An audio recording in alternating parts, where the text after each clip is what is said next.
हिंदी में यूपीएससी की तैयारी से संबंधित प्रोग्राम्स को देखने के लिए सब्सक्राइब करें study IQIS Hindi channel.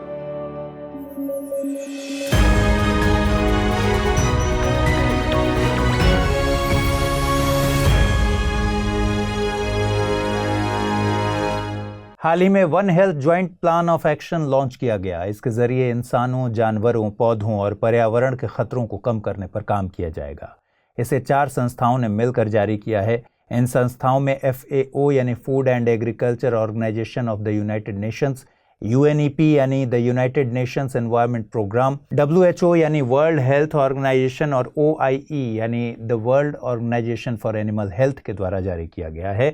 One health के मकसद से तैयार किया गया ये पहला प्लान है। इसमें सिस्टम और क्षमताओं को स्वास्थ्य के लिहाज से एक साथ लाया गया है। प्लान को 5 सालों 2022 से 2026 तक के लिए तैयार किया गया है। UNEP यानी यूनाइटेड नेशंस एनवायरनमेंट प्रोग्राम का गठन साल 1972 में किया गया था। यह वैश्विक स्तर पर पर्यावरण और सतत विकास से जुड़े मुद्दों पर निर्णय लेने के लिए जिम्मेदार है। इसका मुख्यालय केन्या के नैरोबी में है। FAO यानी विश्व खाद्य संगठन की स्थापना 16 अक्टूबर 1945 के दिन हुई थी। इसका मुख्यालय इटली के रोम में है। FAO यूनाइटेड नेशंस की एक स्पेशलाइज्ड एजेंसी है जो दुनिया भर में भूख को मिटाने के लिए उपाय करती है। 1948 में स्थापित WHO यूनाइटेड नेशंस की एक एजेंसी है। मुख्यालय स्विट्जरलैंड के जेनेवा में है। इसका मकसद दुनिया को स्वास्थ्य के मसले पर सुरक्षित रखना और वल्नरेबल सेक्शन तक सुविधाएं पहुंचाना है। और the World Organisation for Animal Health दुनिया भर में पशु स्वास्थ्य के लिए जिम्मेदार संस्था है। इसका मुख्यालय पेरिस में है। आपको बता दें कि वन हेल्थ से मतलब इंसानों, जानवरों और पर्यावरण के स्वास्थ्य का आपस में जुड़ा होना है। किसी एक की हेल्थ को इग्नोर करके दूसरे को सुरक्षित नहीं किया जा सकता। केरल के मुख्यमंत्री पिनराई विजयन और गवर्नर आरिफ मोहम्मद खान के बीच संवैधानिक प्रावधानों पर विरोध जारी है। हाल ही में गवर्नर की वार्निंग के बाद मुख्यमंत्री ने उनकी शक्तियों को सीमित बताया। साथ ही मंत्रिपरिषद की सलाह पर काम करने को जरूरी बताया है। राज्य सरकार और गवर्नर के बीच चलने वाले इस तसल के चलते डॉक्ट्रिन ऑफ प्लेजर खबरों में है। गौरतलब है कि संविधान के अनुच्छेद 155 में राज्यपाल की नियुक्ति राष्ट्रपति द्वारा करने की बात कही गई है। वहीं अनुच्छेद 156 राज्यपाल के कार्यकाल को राष्ट्रपति के प्रसाद पर्यंत यानी प्लेजर ऑफ प्रेसिडेंट निर्धारित करता है। इस डॉक्ट्रिन ऑफ प्लेजर का ओरिजिन इंग्लैंड के कानून से मिलता है। इंग्लैंड में सिविल सर्वेंट क्राउन के प्रसाद पर्यंत पद धारण करते हैं। भारतीय संविधान के अनुच्छेद 310 में सिविल सर्वेंट्स के लिए और 156 में गवर्नर के लिए प्लेजर ऑफ द प्रेसिडेंट का प्रावधान है। आपको बता दें कि केंद्र राज्य संबंधों पर बने पुंछी आयोग ने संविधान से डॉक्ट्रिन ऑफ प्लेजर को हटाने की सिफारिश की थी। प्रधानमंत्री नरेंद्र मोदी और UN चीफ एंटोनियो गुटेरेस ने मिशन लाइफ कार्यक्रम लॉन्च किया। मिशन लाइफ की शुरुआत गुजरात के केवड़िया में स्थित स्टैच्यू ऑफ यूनिटी से की गई है। मिशन लाइफ से मतलब है लाइफस्टाइल फॉर एनवायरनमेंट। इसमें एक मूलभूत सिद्धांत lifestyle of the planet for the planet and by the planet का पालन किया जाएगा। इसके जरिए दैनिक जीवन में कुछ ऐसी आदतों को शामिल किया जाएगा जिससे जलवायु परिवर्तन से होने वाले नकारात्मक प्रभावों को कम करें। इसमें एक सस्टेनेबल लाइफ के लिए 3 लेवल की स्ट्रेटजी पर काम करने की बात की गई है। सबसे पहले लोगों को अपनी लाइफस्टाइल में एनवायरनमेंट फ्रेंडली प्रोडक्ट्स को शामिल करना होगा। उद्योगों को इन ज़रूरतों के मुताबिक प्रोडक्ट्स तैयार करने होंगे। साथ ही सरकारों को इसके मुताबिक नीतियां तैयार करनी होंगी। गौरतलब है कि इस मिशन की शुरुआत नवंबर में होने वाली क्लाइमेट मीट से पहले की गई है। UNFCCC यानी United Nations framework convention on climate change की COP27 का आयोजन नवंबर 2022 में इजिप्ट में होना है। बीते दिनों केरल में नरबली का मामला सामने आया था। इसने पूरे देश को सकते मिला दिया था। साथ ही अंधविश्वास के खिलाफ एक सख्त कानून की मांग ने भी जोर पकड़ा है। गौरतलब है कि केरल साक्षरता के मामले में नंबर 1 पर है। इन मामलों में नेशनल क्राइम रिकॉर्ड ब्यूरो के आंकड़ों के मुताबिक 2021 में नरबली से 6 मौतें तो विचक्राफ्ट के मामलों से जुड़ी 68 मौतें दर्ज की गई हैं। विचक्राफ्ट से जुड़े सबसे ज्यादा मामले छत्तीसगढ़ में दर्ज किए गए। वर्तमान में भारत में कोई ऐसा केंद्रीय कानून नहीं है जो अंधविश्वास, विचक्राफ्ट से जुड़े मामलों से डील करता हो। हालांकि साल 2016 में prevention of which hunting bill Lok Sabha में पेश किया गया था, लेकिन पारित नहीं हो सका है। इंडियन पिनल कोड अपहरण और मर्डर जैसे मामलों के लिए तो प्रावधान करता है, लेकिन अंधविश्वास के चलते किसी को मौत के घाट उतार देने जैसे क्राइम के लिए धारा नहीं है। केंद्रीय स्तर पर इस तरह के कानूनों की गैर मौजूदगी से कई राज्यों ने अपने स्तर पर प्रयास जरूर किए हैं। बिहार भारत में पहला राज्य था जिसने विचक्राफ्ट को रोकने के लिए कानून लागू किया। आइए अब देखते हैं आज के बुलेटिन पर आधारित क्या सवाल बन सकते हैं। पहला सवाल, पुंछी आयोग संबंधित है केंद्र राज्य संबंधों से, डिजिटल पेमेंट्स से, बैंकिंग से या फिर पर्यावरण से। दूसरा सवाल, निम्नलिखित कथनों पर विचार कीजिए। भारत में अंधविश्वास से जुड़े मामलों के लिए सख्त कानून है। मिशन लाइफ जलवायु परिवर्तन के प्रभाव को कम करने से संबंधित है। One health joint plan of action को विश्व स्वास्थ्य संगठन द्वारा अन्य संस्थाओं के सहयोग से जारी किया गया है। नीचे दिए गए कूटों का प्रयोग कर सही कथन या कथनों को चुनिए। केवल 1 और 2, केवल 2 और 3, केवल 1 और 3 या फिर 1, 2 और 3। आइए देखते हैं पिछले बुलेटिन पर आधारित क्या सवाल बने थे और उनके सही जवाब क्या हैं। पिछले बुलेटिन के सवालों पर बात करने से पहले पिछले बुलेटिन में पूछे गए प्रीवियस ईयर क्वेश्चन के जवाब को गौर कीजिए। यूपीएससी ने पूछा था, निम्नलिखित में से कौन सा शहर अपने उन्नत जल संचयन और प्रबंधन प्रणाली के लिए जाना जाता है, जहां बांधों की श्रृंखला का निर्माण किया गया था, संबद्ध जलाशयों में नहर के माध्यम से जल को प्रवाहित किया जाता था। कालीबंगर, रोपण, धौलावीरा या फिर राखीगढ़ी। इस प्रश्न का सही जवाब है धौलावीरा। धौलावीरा का प्राचीन शहर गुजरात राज्य के कच्छ जिले में एक पुरातात्विक स्थल है। धौलावीरा कर्क रेखा पर स्थित है। यह कच्छ के महान रण में कच्छ रेगिस्तान वन्य जीव अभयारण्य में खादिर बेट द्वीप पर स्थित है। यह शहर अपनी उन्नत जल संचयन और प्रबंधन प्रणाली के लिए जाना जाता है। इसे यूनेस्को ने भारत के 40वें विश्व विरासत स्थल के तौर पर घोषित किया है। अब देखते हैं पिछले बुलेटिन में जो सवाल हमने पूछे उसके सही जवाब क्या है। पहला सवाल है, निम्नलिखित में से कौन सा अनुच्छेद समान नागरिक संहिता का प्रावधान करता है? अनुच्छेद 42, 43, 44 या फिर 45। और इसका सही जवाब है विकल्प सी यानी अनुच्छेद 44। अगला सवाल था, निम्नलिखित कथनों पर विचार कीजिए। लोथल सिंधु घाटी सभ्यता के पोर्ट सिटी के तौर पर प्रसिद्ध है। मोहनजोदड़ो भारत के गुजरात राज्य में स्थित है। नीचे दिए गए कूटों का प्रयोग कर सही उत्तर चुनिए। केवल 1, केवल 2, 1 और 2 दोनों, न तो 1 नहीं 2। सही जवाब है ऑप्शन ए केवल 1। मोहनजोदड़ो भारत में न होकर पाकिस्तान में स्थित है। केंद्र सरकार ने शिक्षा को लोकतांत्रिक बनाने के मकसद से एनसीआरएफ यानी नेशनल क्रेडिट फ्रेमवर्क लॉन्च किया। इसे पब्लिक ओपिनियन के लिए पेश किया गया है। एनसीआरएफ एक अम्ब्रेला फ्रेमवर्क है जिसके जरिए देश में credit based education system launch करने की तैयारी है।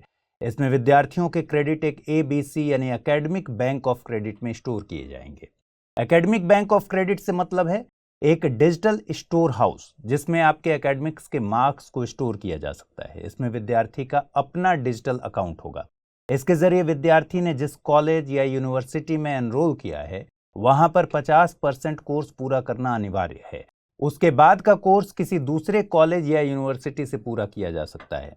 इसे सरल शब्दों में अगर समझें तो मान लीजिए आप इंस्टीट्यूट ए से मास मीडिया का कोई कोर्स कर रहे थे। किसी वजह से आप इंस्टीट्यूट ए से कोर्स पूरा नहीं कर पाए। आपके पास विकल्प है कि आप 50% कोर्स के पॉइंट ABC में स्टोर कर दें। बाद में आप किसी दूसरे इंस्टीट्यूट में उन्हीं पॉइंट्स के साथ कोर्स को वहीं से शुरू कर सकते हैं।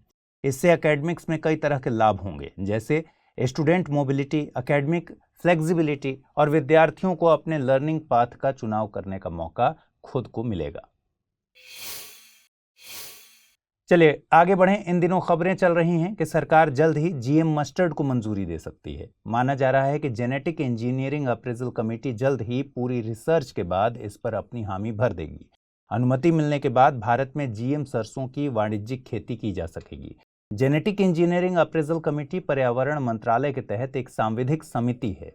इस समिति का गठन खतरनाक सूक्ष्म जीव या जेनेटिकली इंजीनियर्ड जीवों के विनिर्माण, उपयोग और भंडारण पर बने 1989 के नियमों के तहत हुआ था। ये नियम 1986 के पर्यावरण संरक्षण अधिनियम के तहत जारी हुए थे। देश में किसी भी GM फसल की पर्यावरणीय मंजूरी यही कमेटी देती है। बात करें GM फसलों की तो ये ऐसी फसलें होती हैं जिनमें जीन्स को आर्टिफिशियली मॉडिफाई किया जाता है। आमतौर पर इसके लिए दूसरे ऑर्गेनिज्म से जेनेटिक मटेरियल लिया जाता है। GM फसलों को इस तरह तैयार करते हैं कि इनके बीजों से फसल पहले से बेहतर हो, ये बीमारियों से लड़ सकें और सूखे से जूझ सकें। साथ ही इन फसलों में कीटाणुओं के हमले से लड़ने की क्षमता बहुत ज़्यादा होती है। चूंकि इन फसलों की न्यूट्रिशनल वैल्यू बहुत ज़्यादा होती है, इसलिए खाद्य सुरक्षा में भी इनकी बहुत बड़ी भूमिका है। हालांकि ये बात अलग है कि भारत में अभी तक केवल एक GM फसल BT कॉटन की खेती को ही मंजूरी मिली है। सरकार अब जीएम सरसों की खेती को मंजूरी देने की तैयारी में है, लेकिन पर्यावरण के कुछ जानकार इसका विरोध कर रहे हैं। जानकारों का मानना है कि जीएम फसलें क्रॉप डाइवर्सिटी के लिए खतरा हैं। न केवल इससे फूड सिक्योरिटी पर खतरा बढ़ेगा, बल्कि कीटनाशकों का इस्तेमाल भी काफी बढ़ जाएगा। वहीं बीज बाजार चूंकि किसानों की बजाय निजी हाथों में रहेगा, इसलिए कृषि क्षेत्र पर भी इसका खराब असर देखा जा सकता है। सरकार जिस जीएम मस्टर्ड को मंजूरी दे सकती है उसे DMH11 भी कहा जा रहा है। इसे ट्रायल के लिए सरकार ने 2017 में अनुमति दी थी। जेनेटिक इंजीनियरिंग अप्रेजल कमेटी पर यूपीएससी 2015 में सवाल भी पूछ चुका है। सवाल पूछा गया था, जेनेटिक इंजीनियरिंग अप्रेजल कमेटी का गठन निम्नलिखित में से किसके अंतर्गत हुआ? खाद्य सुरक्षा एवं मानक अधिनियम 2006, वस्तुओं के भौगोलिक संकेतक पंजीकरण एवं सुरक्षा अधिनियम 1999, पर्यावरण सुरक्षा अधिनियम 1986 या फिर वन्य जीव संरक्षण अधिनियम 1972। इसका सही जवाब है विकल्प सी, यानी पर्यावरण सुरक्षा अधिनियम 1986। प्रधानमंत्री नरेंद्र मोदी ने मिशन डेफ स्पेस लॉन्च किया। इसे गुजरात में आयोजित हुए डिफेंस एक्सपो के दौरान लॉन्च किया गया। इसका मकसद अंतरिक्ष के क्षेत्र में डिफेंस फोर्सेज के लिए नवाचार करना है। किसी भी देश को भविष्य में सुरक्षित रहने के लिए अंतरिक्ष में सुरक्षा के लिए काम करना होगा। इस क्षेत्र की चुनौतियों की पहचान तीनों सेनाओं के द्वारा की गई है। इस मिशन के तहत निजी क्षेत्रों के लिए 75 चुनौतियों की पहचान की गई है। इन चुनौतियों से निपटने की रणनीतियां मिशन डेफ स्पेस के तहत तैयार की जाएंगी। आपको बता दें कि defence space agency Indian armed forces के लिए एक ट्राई सर्विस एजेंसी के तौर पर काम करती है। यह स्पेस वॉरफेयर और सैटेलाइट इंटेलिजेंस के क्षेत्र में काम करने के लिए जिम्मेदार है। इसका मुख्यालय बेंगलुरु में है। 12वें डिफेंस एक्सपो के साथ Indian ocean Region Plus Defence minister Conclave आयोजित किया गया। इसमें दुनिया के 40 देशों ने हिस्सा लिया था। इसकी theme challenges, opportunities and collaborations in the Indian ocean रखी गई थी। इसका मकसद हिंद महासागर के देशों के बीच संस्थागत तौर पर वार्ता को, बातचीत को बढ़ावा देना है। इसमें प्रधानमंत्री नरेंद्र मोदी के विजन सागर के तहत हिंद महासागर को शांतिपूर्ण रखने की बात की गई। सागर से मतलब है security and growth for all in the region. SAGAR Bharat की इंडियन ओशन पॉलिसी की थीम है, जिसे प्रधानमंत्री नरेंद्र मोदी ने साल 2015 में लॉन्च किया था। गौरतलब है कि पहला Indian ocean reason defence minister conclave फरवरी 2021 में बेंगलुरु में आयोजित किया गया था। आइए अब देखते हैं आज के बुलेटिन पर आधारित क्या सवाल बन सकते हैं। पहला सवाल है, मिशन डेफ स्पेस संबंधित है अंतरिक्ष के क्षेत्र में रक्षा से, सैटेलाइट निगरानी से, घरेलू रक्षा हथियारों के निर्माण से, या फिर नासा और इसरो के संयुक्त मिशन से। अगला सवाल, निम्नलिखित कथनों पर विचार कीजिए। Indian ocean reason Defence Ministers Conclave को मुलायम सिंह यादव के रक्षा मंत्री के पद पर रहते हुए शुरू किया गया था। सागर यानी Security and growth for all in the Region Bharat की इंडो पैसिफिक से संबंधित रणनीति है। नीचे दिए गए कूटों का प्रयोग कर सही कथन या कथनों का चुनाव कीजिए। केवल एक, केवल दो, एक और दो दोनों, न तो एक न ही दो। चलिए देखते हैं पिछले बुलेटिन में मैंने क्या सवाल पूछे थे और सही जवाब उनके क्या हैं। पहला सवाल था, पुंछी आयोग संबंधित है केंद्र राज्य संबंधों से, डिजिटल पेमेंट से, बैंकिंग से, या फिर पर्यावरण से। इसका सही जवाब है विकल्प ए, यानी पुंछी आयोग केंद्र राज्य संबंधों से संबंधित है। अगला सवाल मैंने पूछा था, निम्नलिखित कथनों पर विचार कीजिए। भारत में अंधविश्वास से जुड़े मामलों के लिए सख्त कानून है। मिशन लाइफ जलवायु परिवर्तन के प्रभाव को कम करने से संबंधित है। One health joint plan of action को विश्व स्वास्थ्य संगठन द्वारा अन्य संस्थाओं के सहयोग से जारी किया गया है। नीचे दिए गए कूटों का प्रयोग कर सही कथन या कथनों का चुनाव करना था। केवल एक और दो, केवल दो और तीन, केवल एक और तीन, या फिर एक, दो और तीन। और इसका सही जवाब है विकल्प बी, यानी केवल दो और तीन कथन सही हैं। भारत में अंधविश्वास से जुड़े मामलों के लिए सख्त कानून नहीं है। हिंदी में यूपीएससी की तैयारी से संबंधित प्रोग्राम्स को देखने के लिए सब्सक्राइब करें स्टडी IQIS हिंदी चैनल। हाल ही में रणथंभौर टाइगर रिजर्व से सरिस्का टाइगर रिजर्व में बाघों का ट्रांसलोकेशन किया गया है। इस मूव से सरिस्का टाइगर रिजर्व में बाघों की संख्या में इजाफा होगा। गौरतलब है कि सरिस्का में ही देश का पहला टाइगर री इंट्रोडक्शन साल 2008 में हुआ था। ये राजस्थान के अलवर जिले में है। अरावली की पहाड़ियों में स्थित सरिस्का टाइगर रिजर्व पहले महाराजा ऑफ अलवर के शिकार करने के क्षेत्र के तौर पर संरक्षित था। यहाँ पर बाघ, तेंदुआ, नीलगाय, सांभर, चीतल आदि पाए जाते हैं। यहाँ 10वीं और 11वीं शताब्दी के कई मंदिरों के अवशेष पाए जाते हैं। इसमें कनकवाड़ी किला और नीलकंठ मंदिर प्रमुख हैं। वहीं रणथंभौर नेशनल पार्क राजस्थान के सवाई माधोपुर में स्थित है। चंबल और बनास नदियां इसे दोनों तरफ से घेरे हुए हैं। इसमें रणथंभौर किला, त्रिनेत्र गणेश मंदिर इत्यादि स्थित हैं। बीते दिनों राजस्थान की रामगढ़ विषधारी सेंचुरी को देश के 52वें टाइगर रिजर्व का दर्जा दिया गया था। यह राजस्थान का चौथा टाइगर रिजर्व है। इससे पहले राजस्थान में रणथंभौर, सारिस्का और मुकुंदरा टाइगर रिजर्व थे। नामीबिया से चीते मंगवाने के बाद भारत इंडियन बायसन यानी गौर को श्रीलंका भेजने की तैयारी में है। श्रीलंका से गौर 17वीं शताब्दी के अंत में विलुप्त हो गए थे। अब श्रीलंका ने भारत से 6 इंडियन बायसन की मांग की है।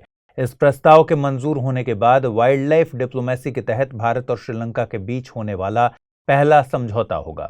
इंडियन बायसन को सिंहली भाषा में ग्वारा कहते हैं। इनके अवशेष श्रीलंका की प्राचीन गुफाओं में खूब पाए जाते हैं, लेकिन 17वीं शताब्दी के अंत में ये विलुप्ति के कगार पर पहुंच गए। श्रीलंका की मैथोलॉजिकल स्टोरीज और आइकॉनोग्राफी में भी इन्हें खूब जगह दी गई है। आपको बता दें कि इंडियन बायसन एक एकांत प्रिय जानवर है। इसे वन्य जीव संरक्षण अधिनियम 1972 की अनुसूची 1 में संरक्षित किया गया है। साथ ही IUCN की रेड लिस्ट में वल्नरेबल का दर्जा हासिल है। दुनिया में इनकी कुल आबादी का 85% भारत में पाया जाता है। इनकी मौजूदगी म्यांमार और थाईलैंड में भी है। इनका शिकार मुख्य रूप से रॉयल बंगाल टाइगर और सॉल्ट वाटर क्रोकोडाइल के द्वारा किया जाता है। केंद्र सरकार ने गेहूं और सरसों की MSP यानी मिनिमम सपोर्ट प्राइस में इजाफा किया है। गेहूं की MSP में 110 रुपए प्रति क्विंटल और सरसों की MSP में 400 रुपए प्रति क्विंटल का इजाफा किया गया है। इसका मकसद किसानों की आय बढ़ाना और उत्पादन में वृद्धि करना है। MSP की घोषणा CCEA यानी cabinet committee on economic affairs के द्वारा CACP यानी commission for agricultural cost and prices की सिफारिश पर की जाती है। इसका मकसद किसानों को संकट के समय फसल बेचने से बचाना और सार्वजनिक वितरण के लिए अनाज की खरीद करना है। इसके लिए भारत एक सीमा के भीतर बफर स्टॉक करती है। वर्तमान में सरकार रबी और खरीफ दोनों की फसलों को मिलाकर 23 फसलों के लिए MSP घोषित करती है। गन्ने की MSP को FRP यानी फेयर एंड रेम्यूनरेटिव प्राइसेस कहा जाता है। इस खबर की अहमियत को समझने के लिए साल 2020 में UPSC की प्रारंभिक परीक्षा में पूछे गए सवाल पर गौर कीजिए। सवाल था, निम्नलिखित कथनों पर विचार कीजिए। सभी अनाजों, दालों एवं तिलहनों का न्यूनतम समर्थन मूल्य MSP पर प्रापण खरीद भारत के किसी भी राज्य केंद्र शासित प्रदेश UT में असीमित होता है। अनाजों एवं दालों का MSP किसी भी राज्य केंद्र शासित प्रदेश में उस स्तर पर निर्धारित किया जाता है जिस स्तर पर बाजार मूल्य कभी नहीं पहुंच पाते। उपर्युक्त कथनों में से कौन सा या से सही है या है? केवल एक, केवल दो, एक और दो दोनों, न तो एक नहीं दो। इस प्रश्न का जवाब भी कमेंट बॉक्स में जरूर दें। इंटरपोल जनरल असेंबली की 90वीं बैठक नई दिल्ली में आयोजित हुई। प्रधानमंत्री नरेंद्र मोदी ने इसे संबोधित किया। प्रधानमंत्री ने दुनिया को सुरक्षित बनाने के लिए साझा जिम्मेदारी की बात की। गौरतलब है कि इंटरपोल की बैठक भारत में तकरीबन 25 सालों के बाद आयोजित की गई है। अंतिम बार भारत में यह बैठक साल 1997 में आयोजित की गई थी। इंटरपोल साल 2023 में अपने 100 साल पूरे करने वाली है। आपको बता दें कि इंटरपोल का पूरा नाम है इंटरनेशनल क्रिमिनल पुलिस ऑर्गेनाइजेशन। इसका मुख्यालय फ्रांस के लियोन में है। अपने 194 सदस्य देशों के साथ इंटरपोल दुनिया का सबसे बड़ा पुलिस संगठन है।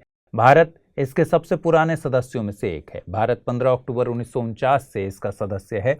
CBI यानी Central Bureau of Investigation Interpol में भारत का प्रतिनिधित्व करती है। इंटरपोल 8 तरह के नोटिस जारी करता है। इनमें red, yellow, green, orange, black, blue, purple और Interpol UN security council special notice शामिल है।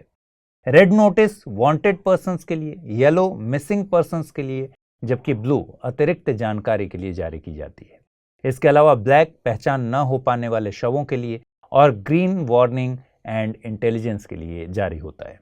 ऑरेंज नोटिस नजदीकी संकट के लिए, वहीं पर्पल नोटिस अपराधियों द्वारा प्रयोग किए जा रहे उपकरण, तरीके और उनकी कार्यप्रणाली की सूचना जानने के मकसद से जारी किया जाता है। इसके अलावा Interpol UN security council special notice ऐसे व्यक्तियों और समूहों के लिए जारी किए जाते हैं जो UN security council sections committee के निशाने पर होते हैं। आइए देखते हैं आज के बुलेटिन पर आधारित क्या सवाल बन सकते हैं। पहला सवाल है, अक्सर खबरों में रहने वाले सरिस्का, रामगढ़ विषधारी और मुकुंदरा टाइगर रिजर्व कहाँ स्थित हैं? कर्नाटक, मध्य प्रदेश, राजस्थान या फिर तेलंगाना। अगला सवाल है, इंडियन बायसन के संबंध में निम्नलिखित कथनों पर विचार कीजिए। इसे वन्य जीव संरक्षण अधिनियम 1972 के अनुसूची 1 में संरक्षित किया गया है। भारत के अलावा म्यांमार और थाईलैंड में भी इनकी उपस्थिति दर्ज की गई है। IUCN स्टेटस इंडेंजर्ड है। नीचे दिए गए कूटों का प्रयोग कर सही कथन या कथनों का चुनाव कीजिए। केवल एक, केवल दो, केवल एक और दो, या फिर एक, दो और तीन। आइए देखते हैं पिछले बुलेटिन पर आधारित प्रश्न क्या थे, उनके सही जवाब क्या थे। प्रश्न पूछा गया था, इंडियन एज एक मैगजीन है, यह किस विषय से संबंधित जानकारी उपलब्ध कराती है?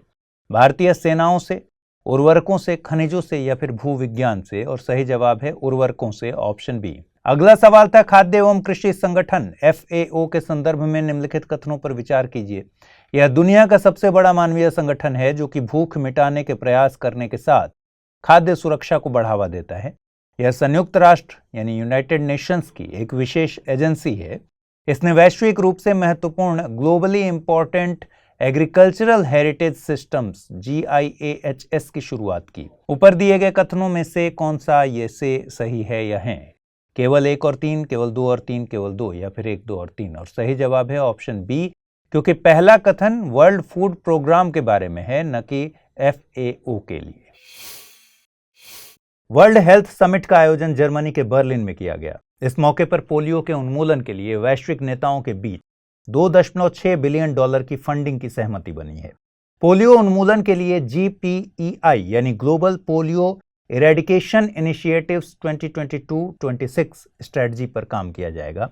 वर्ल्ड हेल्थ समिट वैश्विक स्वास्थ्य के लिए एक इंटरनेशनल स्ट्रेटेजिक फोरम है।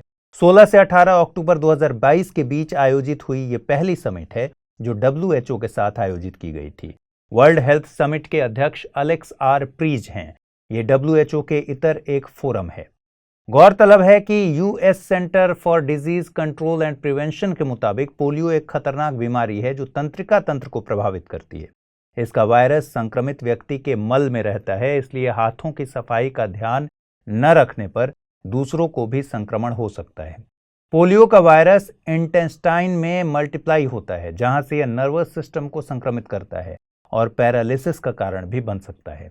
पोलियो से पैरालाइज होने के बाद कोई इलाज नहीं है। हालांकि पोलियो के संक्रमण को वैक्सीन से रोका जा सकता है। पोलियो वायरस के 3 वेरिएंट्स होते हैं।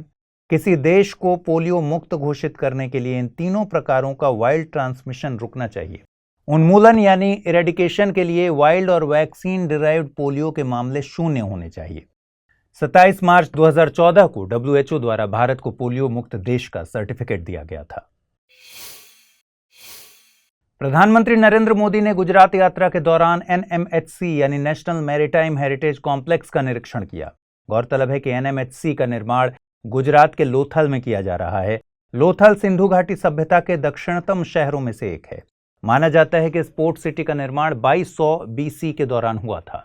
लोथल का विकास एक प्रमुख व्यापारिक केंद्र के तौर पर हुआ था। यहाँ से रत्नों, गहनों और मोतियों का व्यापार पश्चिम एशिया और अफ्रीका के लिए किया जाता था। लोथल का गुजराती में मतलब होता है मृतकों का टीला। यहाँ पर नोट कर लें कि पाकिस्तान में स्थित सिंधु घाटी सभ्यता के शहर मोहनजोदड़ो का भी सिंधी भाषा में यही अर्थ होता है। ASI के मुताबिक लोथल में दुनिया की ज्ञात सबसे पुरानी डॉक थी, जो इसे साबरमती नदी के पुराने मार्ग से जोड़ती थी।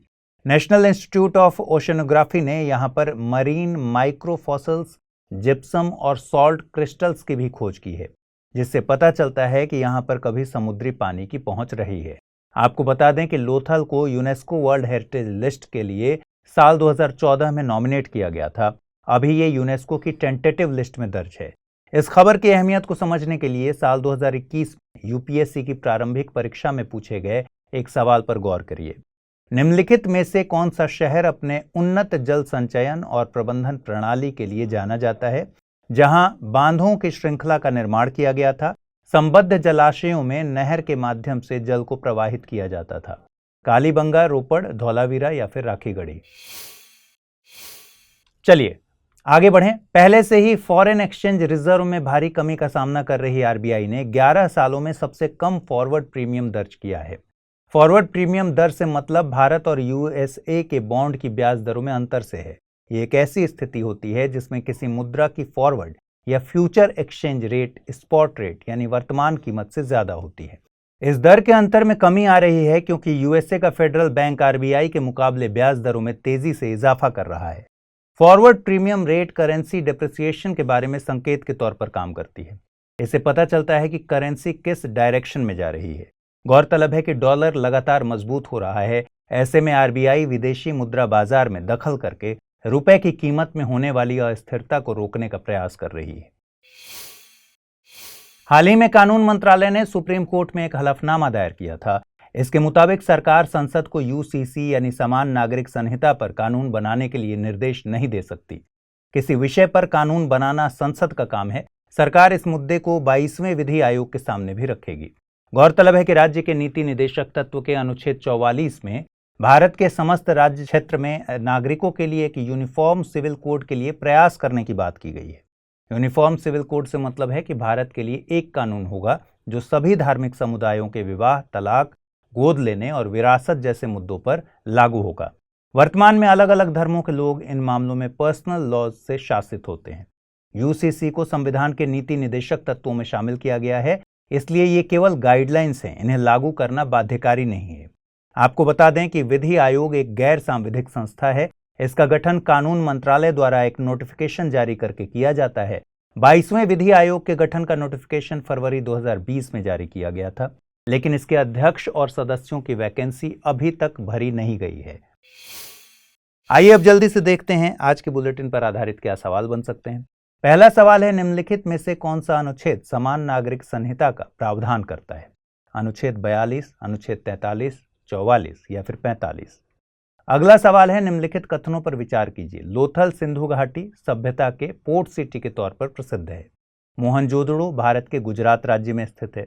नीचे दिए गए कूटों का प्रयोग कर सही उत्तर चुनिए। केवल एक, केवल दो, एक और दो दोनों, न तो एक न ही दो। आइए अब देखते हैं पिछले बुलेटिन पर आधारित क्या सवाल बने और उनके सही जवाब क्या है। पहला सवाल पूछा था मैंने, अक्सर खबरों में रहने वाले सरिस्का, रामगढ़, विषधारी और मुकुंदरा टाइगर रिजर्व कहाँ हैं? कर्नाटक, मध्य प्रदेश, राजस्थान, तेलंगाना। सही जवाब है विकल्प सी यानी राजस्थान। अगला सवाल मैंने पूछा था, इंडियन बायसन के संबंध में निम्नलिखित कथनों पर विचार कीजिए। इसे वन्य जीव संरक्षण अधिनियम 1972 की अनुसूची 1 में संरक्षित किया गया है। भारत के अलावा म्यांमार और थाईलैंड में भी इनकी उपस्थिति दर्ज की गई है। IUCN स्टेटस इंडेंजर्ड है। नीचे दिए गए कूटों का प्रयोग कर सही कथन या कथनों का चुनाव कीजिए। केवल एक, केवल दो, केवल एक और दो या फिर एक, दो और तीन। सही जवाब है विकल्प सी यानी केवल एक और दो सही हैं। इंडियन बायसन का IUCN स्टेटस वल्नरेबल है, न कि इंडेंजर्ड।